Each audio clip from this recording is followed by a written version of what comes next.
जय हिंद दोस्तों, स्वागत है आपका एग्जाम पर यूट्यूब चैनल में। आज की क्लास में आप सभी के लिए लेकर आए हैं हिंदी साहित्य में महत्वपूर्ण क्वेश्चन आंसर। वीडियो को लाइक कर लीजिएगा, चैनल को सब्सक्राइब कर लें। और हिंदी साहित्य में आप सभी के लिए अगर 6000 वस्तुनिष्ठ प्रश्न की पीडीएफ परचेस करना है तो ये पीडीएफ अभी मात्र 150 रुपये में पीडीएफ मिल जाएगी। 9399553966 पर आप संपर्क करिएगा। और हिंदी व्याकरण में अगर आपके लिए पीडीएफ मंगवाना है तो 100 रुपए की वह पीडीएफ है। दोनों पीडीएफ अभी आप सभी के लिए जो है 200 रुपये मिल जाएंगी। और हिंदी साहित्य में अगर आपके लिए बुक मंगवाना है, हिंदी साहित्य में गद्य साहित्य और पद्य साहित्य की, ये दोनों बुक अभी आप सभी के लिए 1300 रुपये में उपलब्ध है, जिसमें आपका पूरा हिंदी साहित्य क्रमबद्ध और विस्तृत साहित्य दिया गया है। हिंदी साहित्य में अगर आपके लिए पीडीएफ मंगवाना है 215 कवियों और लेखकों का संपूर्ण जीवन परिचय वाली, तो ये पीडीएफ अभी आपके लिए 100 रुपये में है। 9399553966 पर आप संपर्क करिएगा। आज का पहला क्वेश्चन यहाँ पर दिया गया है। डॉक्टर सुनीति कुमार चटर्जी के अनुसार पूर्वी हिंदी आधुनिक भारतीय आर्य भाषाओं के किस वर्ग में आती है? क्वेश्चन नंबर 1 में आप सभी के लिए यहाँ पर चयन करना है। बताइएगा क्या होगा सही आंसर। 4 विकल्प यहाँ पर दिए गए हैं,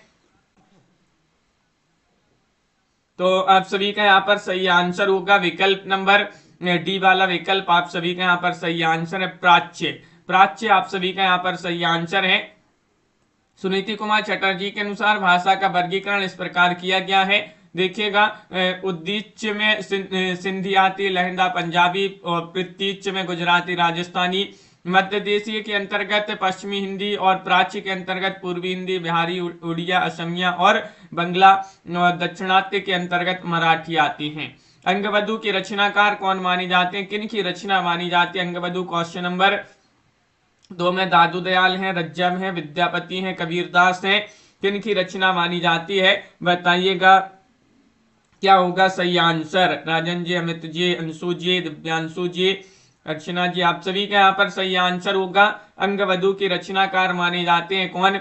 दादू दयाल। आप सभी का यहाँ पर सही आंसर है ये वाला विकल्प। आप सभी का यहाँ पर सही आंसर होंगे। दादू दयाल की रचना या इनकी रचनाओं का संकलन है। अंगवधु के संकलनकर्ता रज्जब है। हरडेवाणी भी दादू की रचनाओं का संग्रह है, हरडेवाणी। क्वेश्चन नंबर आप सभी का यहाँ पर 3 दिया गया है। 3 में आप सभी के लिए यहाँ पर चयन करना है कि कर्मठ कठमलिया कहे ज्ञानी, ज्ञान विहीन, तुलसी त्रिपथ बिहाय, गो राम ग्वारे दीन। इनमें त्रिपथ का अर्थ आप सभी के लिए यहाँ पर चयन करना है। त्रिपथ का क्या अर्थ होता है, इनमें से आप सभी के लिए यहाँ पर चयन करना है कौन सा विकल्प आप सभी का यहाँ पर सही आंसर है।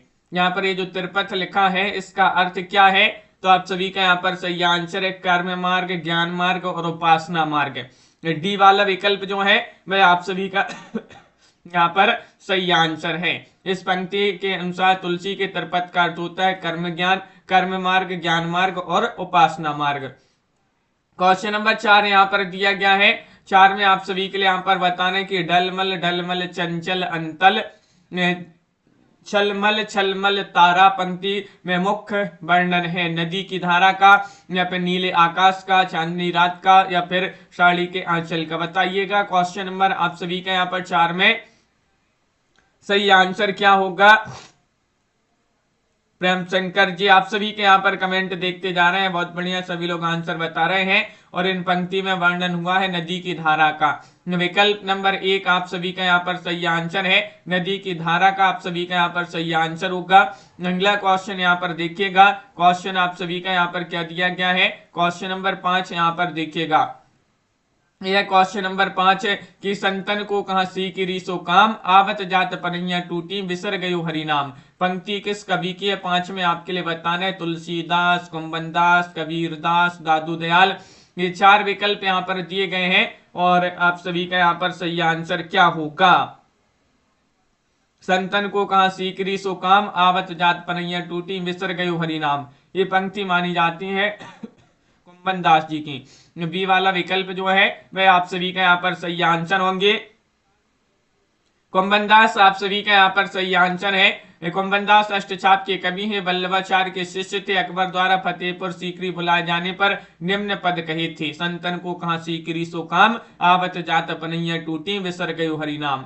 क्वेश्चन नंबर आप सभी का यहाँ पर 6 दिया गया है, बहुबीती थोड़ी रही सोम बीती जाए, नित द्रव्य बेगी बिचारी के बसी वृंदावन आए। ये जो पंक्तियां किस कवि की हैं? सूरदास, कुंभनदास, ध्रुवदास, रहीमदास। क्वेश्चन नंबर 6 में आप सभी के लिए यहाँ पर चयन करना है। 6 में आप सभी का यहाँ पर सही आंसर क्या होगा? ये पंक्तियां किनकी मानी जाती है? तो आप सभी का यहाँ पर सही आंसर है ध्रुवदास। ध्रुवदास आप सभी का यहाँ पर सही आंसर है। ध्रुवदास हरिवंश के शिष्य स्वप्न में हुए थे।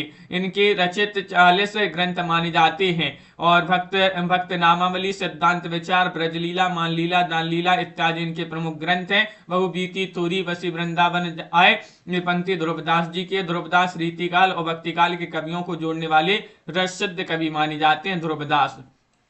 क्वेश्चन नंबर आप सभी का यहाँ पर 7 दिया गया है, लल्लू लाल द्वारा रचित नहीं है। क्या नहीं है? क्वेश्चन नंबर 7 में बताइए। सिंहासनवती, सी शकुंतला नाटक, प्रेम सागर, चंद्रावती। क्वेश्चन नंबर 7 में आपका क्या होगा सही आंसर? कीर्ति जी, सिफा अंसारी जी, नीलम जी, दीपक जी, आप सभी का यहाँ पर सही आंसर है। लल्लू लाल जी द्वारा रचित नहीं है, तो चंद्रावती आप सभी का यहाँ पर सही आंसर है। देखिए लल्लू लाल जी की रचना में सिंहासनवती सी, बेताल पच्चीसी, महाधोनल, राजनीति, शकुंतला नाटक, प्रेम सागर और लतायफ हिंदी, ब्रजभाषा, व्याकरण, सभाविलास, माधव विलास, लाल चंद्रिका। जबकि चंद्रावती या नासिकेत उपाख्यान ये जो रचनाएं हैं सदल मिश्र जी की रचनाएं मानी जाती हैं। क्वेश्चन नंबर आप सभी का यहाँ पर दिया गया है। 8वां क्वेश्चन है। 8 में आप सभी के लिए बताना है, छायावाद के समर्थन में सबसे पहले लेख लिखने वाले लेखक कौन है? इनमें से आप सभी के लिए 8 में बताना है। जयशंकर प्रसाद हैं, मुकुटधर पांडे हैं, या फिर श्रीधर पाठक हैं, नंदुलारी वाजपेयी जी हैं। इनमें से आप सभी के लिए बताना है छायावाद के समर्थन में सबसे पहले लेख लिखने वाले लेखक कौन है? इनमें से आप सभी के लिए बताना है। तो मुकुटधर पांडे जो है वह आप सभी का यहाँ पर सही आंसर होंगे। मुकुटधर पांडे आपका यहाँ पर सही आंसर है। इन्होंने सर्वप्रथम लेख मुकुटधर पांडे ने 1920 में जबलपुर से प्रकाशित श्री शारदा पत्रिका में हिंदी में छायावाद नामक शीर्षक से लिखा था। हिंदी में छायावाद शब्द का प्रथम प्रयोग भी मुकुटधर पांडे ने ही किया था। क्वेश्चन नंबर आप सभी का यहाँ पर 9 दिया गया है। 9 में आप सभी के लिए यहाँ पर बताना है, संशय की एक रात किसके संशय पर आधारित रचना मानी जाती है? 9 में आप सभी के लिए यहाँ पर चयन करना है। क्या होगा सही आंसर? चयन करिएगा। राम, कृष्ण, शंकर या फिर विष्णु, ये 4 विकल्प यहाँ पर दिए गए हैं। संशय की एक रात जो रचना है किसके संशय पर आधारित रचना मानी जाती है? तो 9 में आप सभी का यहाँ पर सही आंसर होगा राम। विकल्प नंबर 1 आप सभी का यहाँ पर सही आंसर है राम। जिन्होंने भी यहाँ पर चयन किया है, संशय की एक रात नरेश मेहता की रचना है। इसमें युद्ध को लेकर राम के मन में उत्पन्न हुए संशय का वर्णन है। बाद में यह निष्कर्ष पर पहुंचते हैं कि युद्ध सीता के लिए नहीं बल्कि प्रजा के लिए होगा। क्वेश्चन नंबर आप सभी का यहाँ पर 10 दिया गया है। इनमें से कौन सी रचना पौराणिक कथा पर आधारित नहीं है? नहीं आप सभी के लिए यहाँ पर बताना है। महाप्रस्थान, उर्वशी, कनुप्रिया, अमन का राग, ये 4 विकल्प यहाँ पर दिए गए हैं। इनमें से आप सभी के लिए यहाँ पर चयन करना है कौन सी रचना पौराणिक कथा पर आधारित नहीं है। नहीं आप सभी के लिए यहाँ पर चयन करना है। तो 10 में आप सभी का यहाँ पर सही आंसर है अमन का राग। अमन का राग जो रचना है शमशेर बहादुर सिंह की एक लंबी कविता है। जबकि महाप्रस्थान नरेश मेहता, उर्वशी दिनकर का गीति नाट्य, कनुप्रिया धर्मवीर भारती जी की रचना है जो पौराणिक कथाओं पर आधारित है। क्वेश्चन नंबर आप सभी का यहाँ पर 11 दिया गया है। शारदीय गद्य काव्य कृति के रचनाकार कौन माने जाते हैं? 11 में आप सभी का सही आंसर दिनेश नंदिनी डालमिया है, सुमन राजे है, महादेवी वर्मा है या फिर मेहरुन्निसा परवेज है। 11 में शारदीय का गद्य काव्य कृति के रचनाकार कौन है? तो दिनेश नंदिनी डालमिया। आप सभी का यहाँ पर ए वाला विकल्प जो है वह आप सभी का यहाँ पर सही आंसर है। शबनम और मुक्तिकमाला, शारदिया, दोपहरिया के फूल, स्पंदन और इत्यादि जो है दिनेश नंदिनी डालमिया जो है उनकी गद्य काव्य कृतियां मानी जाती हैं। अगला क्वेश्चन यहाँ पर दिया गया है। क्वेश्चन नंबर आप सभी का यहाँ पर देखिएगा 12वां क्वेश्चन है। तो कौन सी रचना रामधारी सिंह दिनकर की नहीं है? क्वेश्चन नंबर 12 में अध्यात्म चिंतन, रेणुका, दिल्ली, नीम के पत्ते। वर्षा जी आप सभी का यहाँ पर क्या होगा सही आंसर? इनमें से चयन करना है। अरविंद कुमार जी कौन सी रचना दिनकर की नहीं है? तो अध्यात्म चिंतन आप सभी का यहाँ पर सही आंसर है। अध्यात्म चिंतन जो ये वाला विकल्प है वह आप सभी का यहाँ पर सही आंसर है। दिनकर जी की रचनाओं में देखिएगा रेणुका है, हुंकार है, रसवंती है, गंध गीत है, कुरुक्षेत्र, श्यामधनी, रश्मिरथी, नीलकुसुम, दिल्ली, उर्वशी, परशुराम की प्रतीक्षा, आत्मा की आंखें, हारी के हरिनाम, धूप और धुआं, नीम के पत्ते, इतिहास के आंसू महत्वपूर्ण रचना मानी जाती है। किनकी? नामधारी सह दिनकर जी की। कुछ पते कुछ चिट्ठियां, इनमें से आप सभी के लिए बताने किस रचनाकार की रचना मानी जाती है? 13 में आप सभी के लिए यहाँ पर चयन करना है कौन सा विकल्प आप सभी का यहाँ पर सही आंसर होगा। कुछ पते कुछ चिट्ठियां के रचनाकार,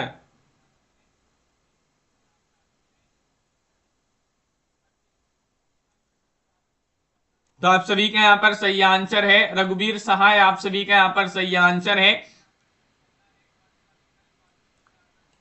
सीढ़ियों पर धूप में, लोग भूल गए हैं, कुछ पते कुछ चिट्ठियां, आत्महत्या के विरुद्ध, हंसो हंसो जल्दी हंसो, ये एक समय था आदि जो है रघुवीर सहाय जो है उन्हीं के काव्य संग्रह माने जाते हैं। अगला क्वेश्चन यहाँ पर क्या दिया गया है? क्वेश्चन नंबर आप सभी का यहाँ पर देखिएगा, यहाँ पर क्वेश्चन नंबर आप सभी का यहाँ पर 14 दिया गया है कि शिवपूजन सहाय का एकमात्र उपन्यास कौन सा है? 14 में आप सभी के लिए यहाँ पर चयन करना है, बताइएगा, चयन करिएगा। देहाती दुनिया है, बेकारणी है, मनोरमा है, एकाकिनी है। क्वेश्चन नंबर 14 में आप सभी का यहाँ पर सही आंसर क्या है?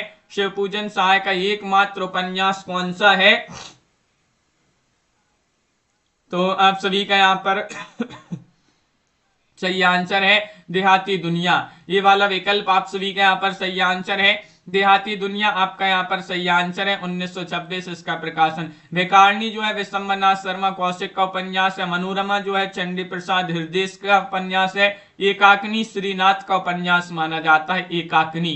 क्वेश्चन नंबर यहाँ पर 15 दिया गया है, हजारी प्रसाद द्विवेदी जी के किस उपन्यास में औपनिषदिक कथा का आधार लिया गया है? बताइएगा। बाणभट्ट की आत्मकथा, पुनर्नवा, चारुचंद्र लेख, अनामदास का पोथा। 15 में आप सभी के लिए यहाँ पर चयन करना है, क्या होगा आप सभी का यहाँ पर सही आंसर? विद्या गौतम जी, इनमें से आप सभी के लिए बताना है हजारी प्रसाद द्विवेदी के किस उपन्यास में औपनिषदिक कथा का आधार लिया गया है? तो अनामदास का पोथा आप सभी का यहाँ पर डी वाला जो विकल्प है वह आप सभी का यहाँ पर सही आंसर है। बाणभट्ट की आत्मकथा में मध्यकालीन जड़ता प्रहार किया गया है, इसमें व्यष्टि और समष्टि समन्वय मिलता है। यही क्लासिकल रोमांटिक उपन्यास है। चारुचंद्र लेख, इसमें मध्यकालीन धार्मिक अभिप्रायों को आधुनिक दृष्टि से देखा गया है, इसका नायक सातवाहन है। और पुनर्नवा, इसमें गोपाल आर्यक तथा चंदा की प्रेम कथा वर्णित है। अनामदास का पोथा एक जो है औपनिषदिक कथा पर आधारित है, इसमें ऋक्व ऋषि और जाबाला राजकुमारी की प्रेम कथा का वर्णन मिलता है।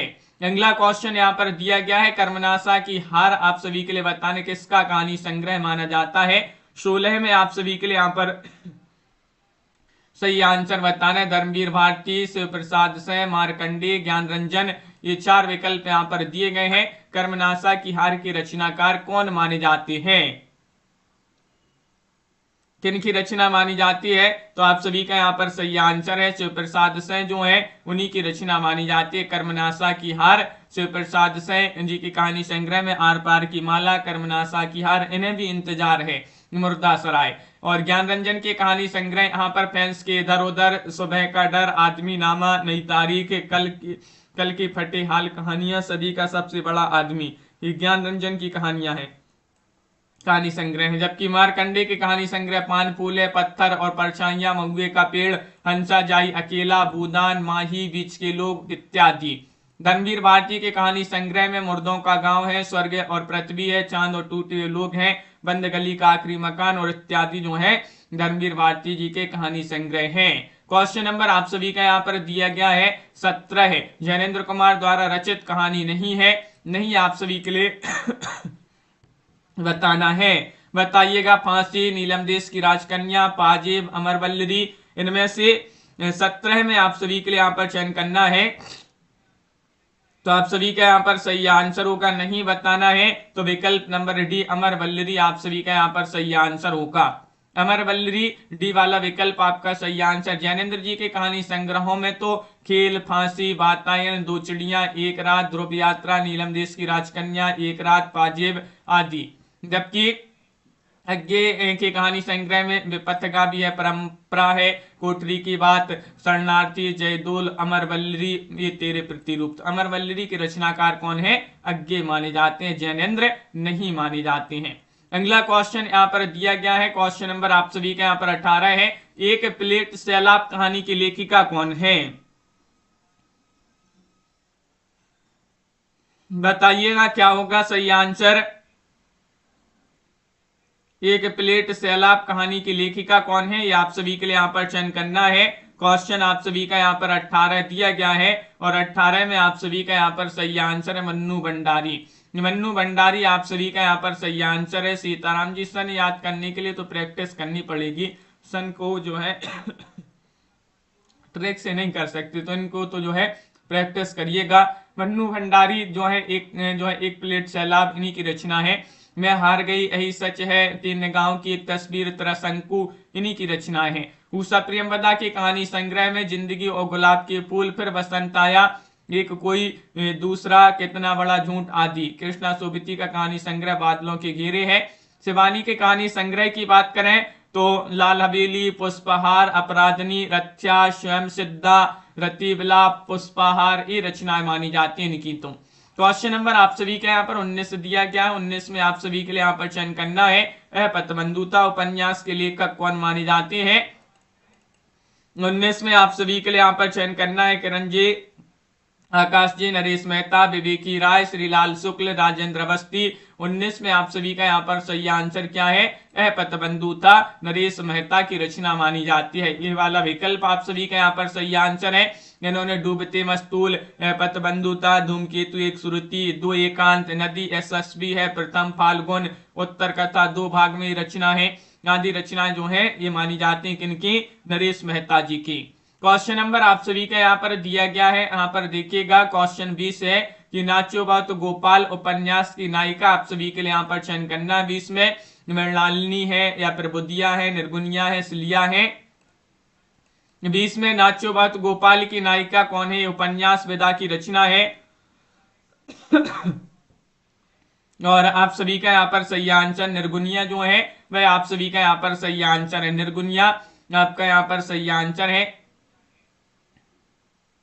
नाचो बात गोपाल अमृतलाल नागर का उपन्यास है। दलित मेहतर समाज यानी कि भंगी समाज पर केंद्रित है। निर्गुनिया प्रमुख जो है पात्र है निर्गुनिया। अगला क्वेश्चन यहाँ पर दिया गया, शेखर एक जीवनी उपन्यास के स्त्री पात्र आप सभी के लिए यहाँ पर चयन करना है। रेखा और गौरा, अमला और रंजना, सैलमा और युवकी, शशि और सरस्वती। 21 में आप सभी का यहाँ पर सही आंसर क्या होगा? हर्षिता जी बताइएगा, चयन करिए। शेखर एक जीवनी जो उपन्यास है इसके स्त्री पात्र आप सभी के लिए चयन करना है। तो आप सभी का यहाँ पर सही आंसर होगा शशि और सरस्वती आपका यहाँ पर सही आंसर है। सरस्वती, शशि और सरस्वती आपका सही आंसर है। देखिएगा सीनू जी, जब आप क्वेश्चन पढ़ते हैं तो आपके जो चैट है, चैट वाला ऑप्शन आप बंद कर दिया करें, फिर जो है बाद में क्वेश्चन पढ़ के जो है चैट में जो है टाइपिंग किया करें। टाइपिंग करते हैं तो वो स्क्रीन और छोटी हो जाती है। जब क्वेश्चन पढ़ लें फिर उसके बाद जो है टाइपिंग किया करें तो जो है स्क्रीन छोटी नहीं होगी, फिर आप जो क्वेश्चन पढ़ लेंगे। अगर यहाँ पर इतना करेंगे तो फिर आपके लिए आंसर ही दिख जाएगा, तो फिर कोई मतलब ही नहीं निकलेगा। शेखर एक जीवनी उपन्यास के स्त्री पात्र में सरस्वती, शशि आपका यहाँ पर सही आंसर है। रेखा गौरा नदी के दीप के पात्र, नदी के दीप जो उपन्यास है अज्ञे जी का उसी के। युवकी सैलमा अपने अपने अजनबी की पात्र मानी जाती हैं और शशि सरस्वती शेखर एक जीवनी की पात्र मानी जाती हैं। क्वेश्चन नंबर आप सभी का यहाँ पर दिया गया है कि भारत विभाजन पर आधारित उपन्यास नहीं है। नहीं, आप सभी के लिए यहाँ पर 22 में चयन करना है। झूठा सच, तमस, सीधी सच्ची बातें, आधा गांव। 22 में आपके लिए बताना भारत विभाजन पर आधारित उपन्यास नहीं है। तो आप सभी का यहाँ पर सही आंसर सीधी सच्ची बातें आप सभी का यहाँ पर सही आंसर होगा। सीधी सच्ची बातें भगवती चरण वर्मा का उपन्यास है और यह एक जो है भारतीय इतिहास को सामान्य रूप से प्रस्तुत किया गया इसमें, जो कि भारत विभाजन से संबंधित नहीं रखता है। अगला क्वेश्चन यहाँ पर देखिएगा, क्या दिया गया है यहाँ पर क्वेश्चन नंबर 23 है, इनमें से चयन करना है कौन सी रचना भीष्म साहिनी जी की है। क्वेश्चन नंबर 23 में बुनी हुई रस्सी है या फिर कलियां हैं, बहुत रात गए, या फिर कुछ और कविताएं। 23 में बताइएगा भीष्म साहिनी की रचना।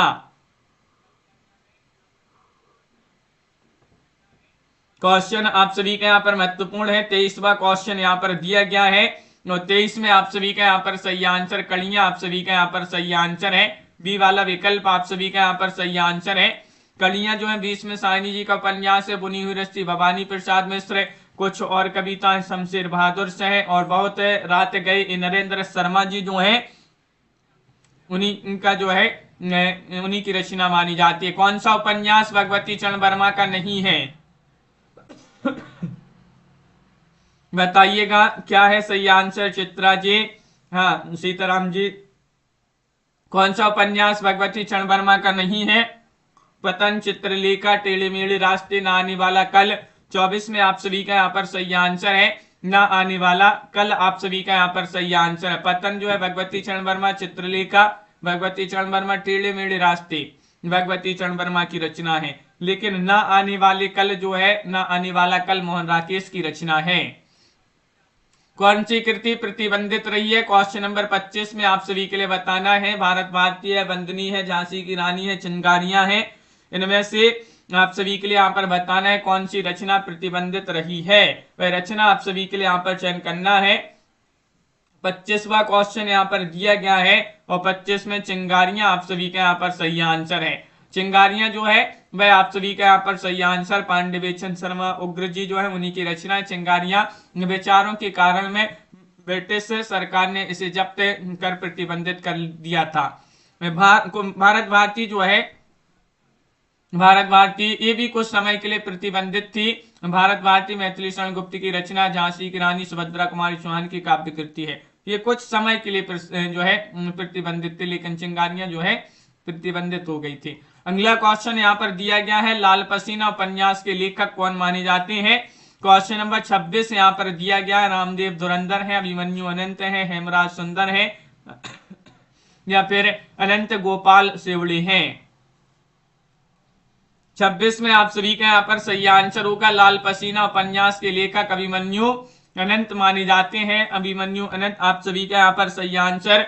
बी वाला विकल्प जिन्होंने भी यहाँ पर चयन किया है उनका यहाँ पर सही आंसर होगा। बहुत बढ़िया, सभी लोगों ने सही आंसर चयन किया है। और इनकी और भी उपन्यास अभिमन्यु जी के नदी बहती रही, एक बीघा प्यार, आंदोलन, जम गया सूरज, और तपती दोपहरी, लाल पसीना, कुहासे का दायरा, शेफाली, हड़ताल कब होगी, अपनी तलाश, और अपनी अपनी सीमा, गांधी जो बोलते थे, लहरों की बेटी, एक उम्मीद इत्यादि। अभिमन्यु अनंत को मॉरिशस का प्रेमचंद कहा जाता है। अगर पूछा जाए मॉरिशस का प्रेमचंद किसे कहा जाता है, अभिमन्यु अनंत जी को।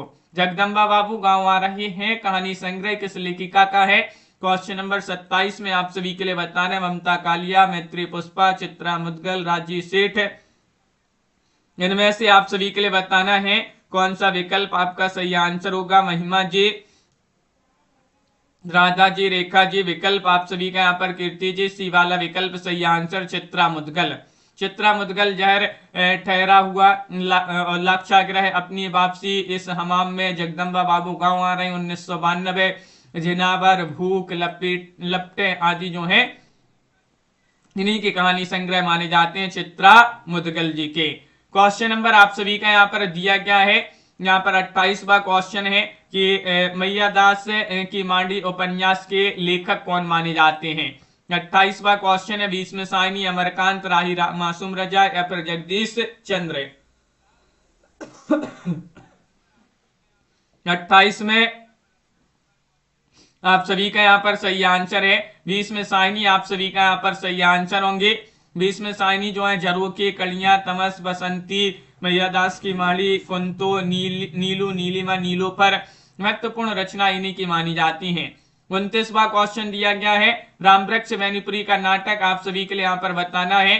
कोणार्क है, सगनी शिखा है, अम्बेपाली है, या फिर अंधा कुआं है। क्वेश्चन नंबर आप सभी के लिए यहाँ पर 29 में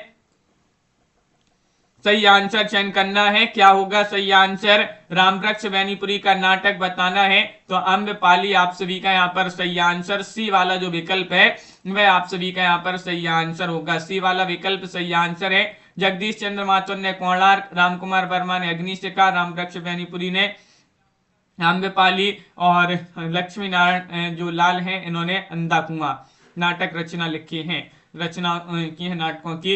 रंग दे बसंती चोला नाटक की रचनाकार 30 में आप सभी के लिए बताना है। सुरेंद्र वर्मा, मोहन राकेश, 20 में साइनी, विनोद रस्तोगी।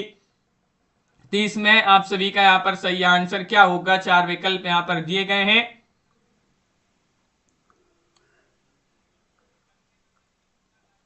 और आप सभी का यहाँ पर 20 में साहिनी सही आंसर होंगे। रंग दे बसंती चोला नाटक की रचनाकार 20 में साहिनी, हानूस, कबीरा खड़ा बाजार में, माधवी, मुआवजे, रंग दे बसंती चोला, आलमगीर ये नाटक लिखे हैं 20 में साहिनी जी ने। क्वेश्चन आप सभी का यहाँ पर 31 दिया गया है।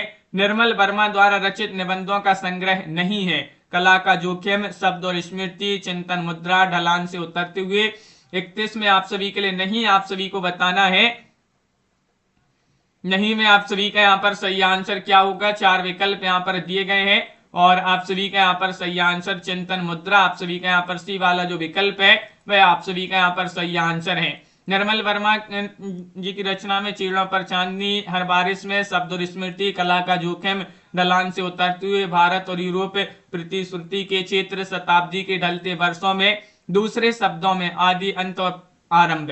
जबकि चिंतन मुद्रा तो विष्णुकांत शास्त्री जी का निबंध माना जाता है। क्वेश्चन नंबर आप सभी का यहाँ पर 32 दिया गया है। वक्रोक्ति संप्रदाय के बोधि आचार्य कौन है? बताइएगा, चयन करिएगा। भामय है, आचार्य विश्वनाथ, रुद्रट, मम्मट, पाठक जी।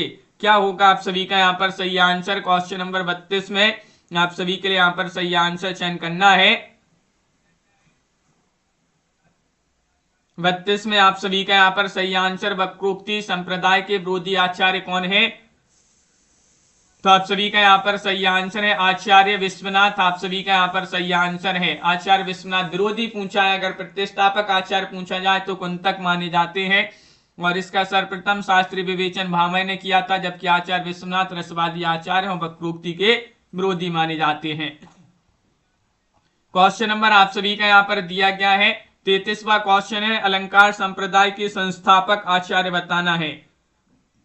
बताइएगा कौन माने जाते हैं।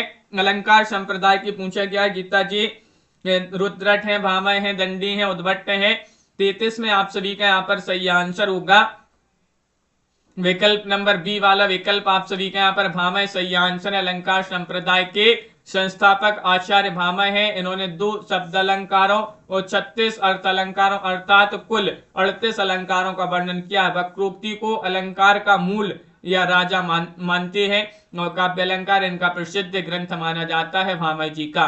क्वेश्चन नंबर 34 यहाँ पर दिया गया है। कारित्री और भावित्री प्रतिभा का विभाजन किस आचार्य ने किया है? 34 में आप सभी के लिए बताना, धनंजय, महिमभट्ट, श्रीहर्ष, राजशेखर।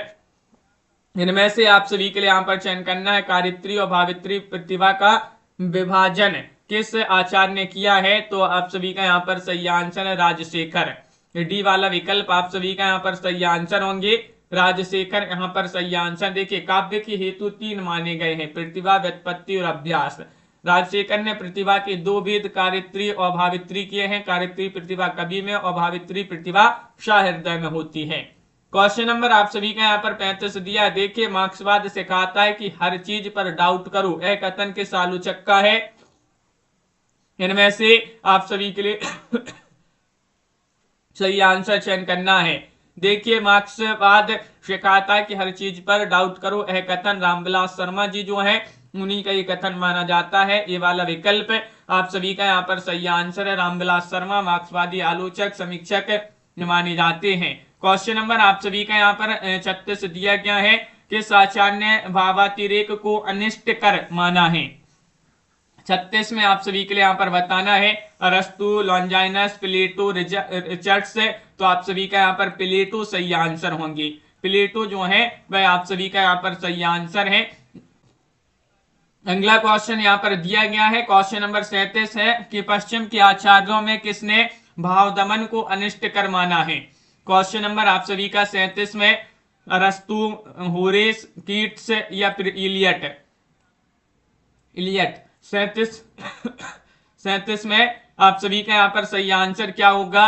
अरस्तु आप सभी का यहाँ पर सही आंसर होंगे। अरस्तु ने त्रासदी और विवेचन के सिद्धांत का प्रवर्तन किया। इनके अनुसार साहित्य में भावों का दमन बड़ा घातक होता है। अगला क्वेश्चन यहाँ पर क्या दिया गया है? क्वेश्चन नंबर आप सभी का यहाँ पर देखिएगा, यहाँ पर दिया डॉक्टर धीरेन्द्र वर्मा ने वैदिक ध्वनियों की संख्या मानी है। कितनी मानी है? इन 4 विकल्पों में से आप सभी के लिए बताना है कौन सा विकल्प आप सभी का सही आंसर है। देखिएगा, डॉक्टर धीरेन्द्र वर्मा के अनुसार पूछा है तो इन्होंने 13 स्वर और 38 व्यंजन, कुल जो है 51 आपका यहाँ पर सही आंसर है। 13 स्वर और 38 व्यंजन माने हैं। अरे यायावर रहेगा याद किसका यात्रा वृत्तांत माना जाता है? 39 में आप सभी का यहाँ पर सही आंसर है यशपाल, रामवृक्ष, बैनीपुरी, अज्ञे, निर्मल वर्मा। तो 39 में अज्ञे आपका यहाँ पर सही आंसर है। अज्ञे जी का यात्रा वृत्तांत। अरे यायावर रहेगा याद एक बूंद सहसा उछली। रामवृक्ष बैनीपुरी ने पैरों में पंख बांधकर उड़ते चलो। यशपाल ने लोहे की दीवार के दोनों ओर और निर्मल वर्मा ने चीड़ों पर चांदनी यात्रा वृत्त लिखे हैं। इनमें से कौन सी कृति संस्मरण विधा की नहीं है? पद के साथ ही हम हसमत, लौट आओ उधार, मित्र संवाद। क्वेश्चन नंबर 40 में आप सभी के लिए बताना है कौन सी कृति संस्मरण विधा की नहीं है। नहीं, आप सभी के लिए यहाँ पर चयन करना है तो आपका सही आंसर होगा मित्र संवाद। डी वाला जो विकल्प है वह आपका यहाँ पर सही आंसर होगा। मित्र संवाद में रामविलास शर्मा और केदारनाथ अग्रवाल के पत्रों का संकलन है। पद के साथ ही हम हसमत, लौट आओ उधार ये जो है क्रमशः महादेव वर्मा, कृष्णा सूक्ति, दूधनाशय के संस्मरण माने जाते हैं।